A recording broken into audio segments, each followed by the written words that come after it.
महाराष्ट्र काय कर्नाटक काय सर्वांनी सबस्क्राईब करा खिलार महाराष्ट्राची शान आणि क्लिक करा बेल आयकॉनवर. एन्जॉय. मामा, आता आम्ही दोन्ही बैलांची माहिती घेतली. तुमच्याकडं खासदार नावाचा एक बैल होता की जो सध्या पुण्यामध्ये होय, सागर शेट्टीळेकर यांच्याकडं पालखीच्या कामासाठी तो त्यांनी बैल नेला. तर मला एक म्हणायचं आहे की त्या खासदार बैलाचं काय म्हणू आपण, एक जातीवंतपणा, जसं तुम्ही म्हणले की फाउंडेशन, शरीर, तोंड, शिंग, या बाबतीत त्या बैलाचं सगळ्याच गोष्टी सरस होत्या. त्या बैलाची काय तुम्ही कुठून आणला होता? तुमच्याकडनं डायरेक्ट त्यांनी घेतला ना? ही एक मागची गाय पाहतोय, त्या बैलाची काय भाऊ बहीण पैदास का काय? त्या बैलाचाच ह्यो पैदास आहे ना, त्या बैलाचीच पैदास. ह्याचा आई आमच्यात होता त्यावेळी. मग त्यांनी आता आणताना खासदार बैल बारकं होतं. बारकं म्हणजे आता 10-11 महिनेच होता. 1,60,000 आणलो त्यावेळी. कोणाकडे होता तेव्हा? तो आता शेतकरीकडेच होता. यो निवर्गेला होता तो. हां, निवर्गेला म्हणजे आता सिद्धापूरचं नाना बिरादारचं बैलाचं पोडतं ते होतं त्या खासदार बैल.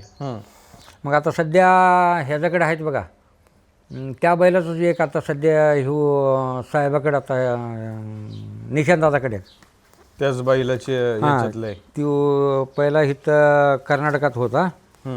त्यांच्याकडून ह्यो नायकाकडून आता ह्यांनी म्हणजे काशीनाथ नाईक यांचा बैल जो निशान मानगाव यांनी घेतला, त्यांचा डायरेक्ट नवा ह्यांनी आणला होता बालाजी. हां, उत्तम हां, कांबळे ह्यांनी आणला होता. ह्यांच्याकडून त्यांनी आता निशान मालगावकडे काढला. मग तो बैल खासदारचा कोण म्हणायचा? हे बाप एकच, आई वेगवेगळा. त्याचा आई वेगळा, त्या ह्याचा दोघांचा आई. बाप एकच. बाप एकच, नाना बैलाच. बाप कोणाकडे होता त्यांचा? तो आता नाना बिरादाकडे होता, ती सिद्धापूरला. ओके. सिद्धापूरचं ती नाना बिरादारचं बैलाचं बाप ती सराचं बैल. ओके. सर म्हणजे आपले ते जवळचे जवळे सरच गुरुजी. ती त्यांनी त्या हिथूनच नेला होता त्यांनी गुरुजी. ती मुदका म्हणून होता, एक व्यापारी होता, त्यांनी बी व्यापार बी करत होता, शेतकरी बी होता. त्यांनी त्यांच्याकडून ती गुरुजी नेला होता. त्यांच्याकडे जाऊन ती बैल गाजवले गुरुजींच्या इथं, गुरुजीकडे. आता तुम्ही काय म्हणले, त्यांच्याकडे बैल जाऊन जास्त गाजला. आता बैल एखाद्याच्या दावणीला जाऊन गाजणं, ते कसं काय ही गोष्ट होती? मग ते मालक मेहनत घेतो किंवा काही वेगळं होतं का? असं काय होतं? किंवा दादा, ह्यांच्याकडे असताना बैलाचं हाड तेवढंच होता मुलकाकडे असताना. त्यांच्याकडे गेल्यावर, सराकडे गेल्यावर आता बैलाचं चित्रच बदललं. तू त्यावेळी त्या पद्धतीनं त्यांनी आता बैलाला चारलं त्यांनी. मग त्या मापाना रूप बी आला तसंच. आता ह्यो बाक्सर ही करते की ह्यो पैलवान असं एक हे असं ही खांदे, मांडी धरून, खांदी धरून पूर्ण आता वसंड पर्यंत आता ही असते की आता काय नारळ, नारळासारखा आता हीच उठलं होतं. असं रूप आला, असं तयारपटवी झाला. त्यांची घेतलेली मेहनत, कष्ट हाय त्याचं बरोबर. ती आता असतानाच त्यांनी आता ती त्यावेळी तसं गाजून गेलं. त्या बैल तुम्ही खासदार कोणाकडून आणला होता? खासदार बैल कोणाकडून घेतला होता तुम्ही? तो आता शेतकरीकडे होता, निवर्गेला होता. हां, निवर्गेवाले आता ते पवार म्हणून आहे आता मराठपैकी. त्यांनी तिथं जाऊन आता भरून आलं होतं त्यांचं घरचं गाई. त्यांच्याकडे होता ह्यो खासदार बैल.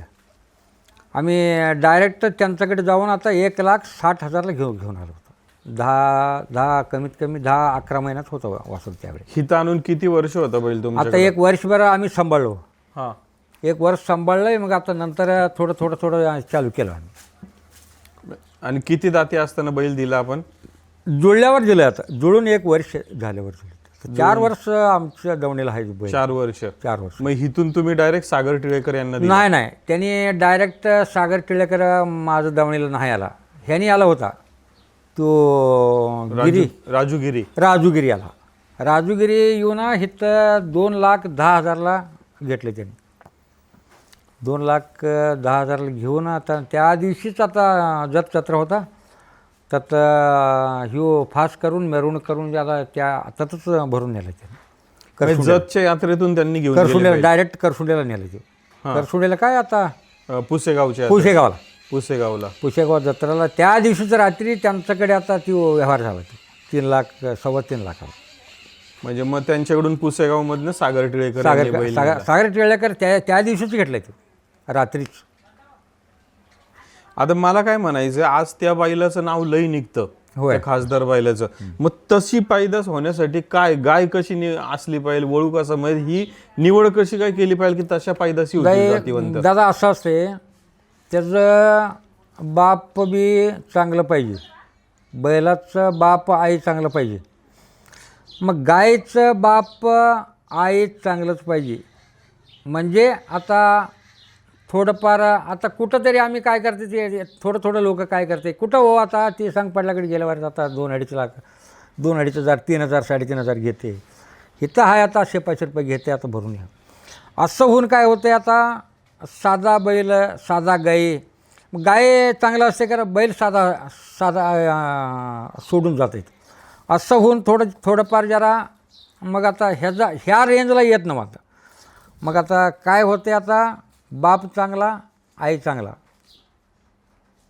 मग 1 नंबरच आता त्याचं आता पायदास पडणार. आमच्यासारखंच आता माणूससारखं तिथं बैल, आमची आई वडील जर 1 नंबर जर असला तर आमचं बी आता घरात कसं जन्मते आता पोरं, बरोबर तसंच जन्मणार. असंच आहे त्याचं बी. आता 1 नंबर आई, त्याचं आईचं बाप एक नंबर, वडील 1 नंबर जर असला, त्याचं पोटातनं जर आम्ही इथं ह्याचा आई 1 नंबर होता, ह्या गाईचं आई म्हणजे आता ती सुरसुस सिंग मोडका सोन्या पहिला होतं बघा, वारले त्या त्या बैलाचं पोटचं ती आता आई होता. त्या अंकलित होता त्या गाई मी आणलं होतं. ह्याचं मग आता ह्याचं 1 नंबर आई बी 1 नंबरच होता इथं अंकलित. त्याचा आई बी 1 नंबर, बाप बी 1 नंबर. त्याचं गाई आम्ही आणलो. मग ह्याचं पोटचं आता ती आमच्या खासदार सोडला, आता असली आता 1 नंबरच वासरू निघाला. मग असं असते ना परिस्थिती बी. मंडळी, खरं तर आत्ता या प्रश्नातनं मामांनी जे उत्तर दिलं, खरं तर एखादी गाईला बैल सोडत असताना किंवा त्याची वंशावळ किती महत्त्वाची, तेव्हाच अशी जातीवंत पैदास सध्या स्क्रीनवरती आपण खासदार बैलाचं चित्रीकरण पाहतोय की जे सागर शेठ टिळेकर यांच्या दावणीला असताना आपण केलं आहे. आणि ही पैदास होण्यासाठी आपल्याकडे वंशावळ नोंदणी असणं खूप गरजेचं आहे. त्यासाठी आपण मायक्रोचिप बसवतोय. सध्या उजव्या कोपऱ्यामध्ये मायक्रोचिपचा नाव नोंदणीचा फॉर्म आहे, खाली डिस्क्रिप्शनमध्ये फॉर्म आहे, आणि या फॉर्ममध्ये तुमची नाव गाव माहिती भरा आणि मायक्रोचिप बसवायला चालू झाली ती लवकरात लवकर तुम्हाला बसवली जाईल. आता पुढचा प्रश्न आपण मामांना प्रदर्शनाच्या संदर्भात विचारणार आहोत मंडळी, तर तो आपण आता पाहूया. खिल्लार महाराष्ट्राची शान.